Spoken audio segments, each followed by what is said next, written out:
labaw pa sa mortal nga gahom. Isayas kapitulo 59 bersikulo 19. Kay siya mo anhi ingon sa magabaha nga suba nga gihuyop sa gininhawa ni Jehova. Ang Dios naghatag og balaanong tabang alang sa tanang mga emerhensya, diin ang mga kakuhaan sa tawo dili managsama. Siya naghatag sa balaang espiritu sa pagtabang sa matag kalisdanan, sa paglig-on sa atong paglaom og kasiguruan, sa pagdanag sa atong mga hunahuna ug sa pagputli sa atong mga kasing-kasing.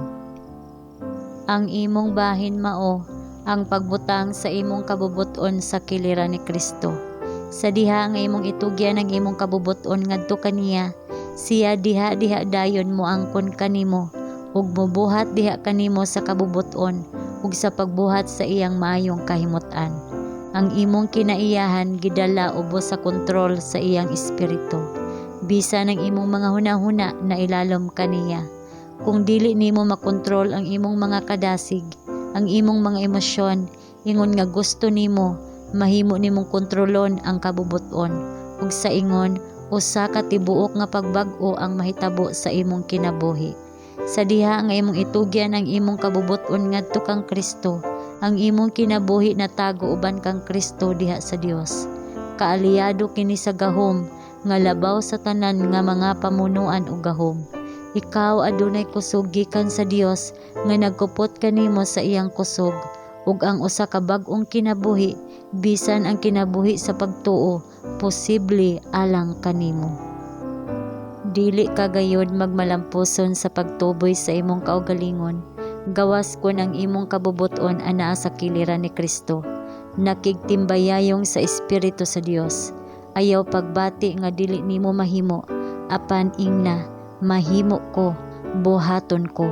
Ug ang Dios misaad sa iyang balaang espiritu sa pagtabang kanimo sa matag gipaningkamutan nga desisyon. Ang buluhaton sa kinabuhi nga gihatag kanato mawang pagpangandam alang sa kinabuhing dayon.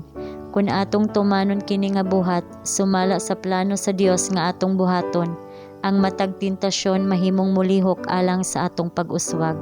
Kay samtang kita mosukol sa mga pagdani niini, kita mouswag diha sa Dios nung kinabuhi. Sa kainit sa panagbangi, ang dili makita nga mga ahensya anaa sa atong kiliran. Gisugo sa langit sa pagtabang kanato sa atong mga pakigdumog. Ug diha sa krisis, kalig-on ug dili matarog ug kusog igahatag kanato. Ug kita makabaton og labaw pa sa mortal nga gahom. Kadtong kinsa mahimong mga mananaog, kinahanglang makig-away sa dili makita nga mga ahensya. Ang balaang espiritu kanunay nga naglihok, nagtinguha sa pagputli, pagdalisay ug pagdisiplina sa mga kalag sa mga tawo, aron sila mahimong angayan alang sa katilingban sa mga balaan ug mga anghel.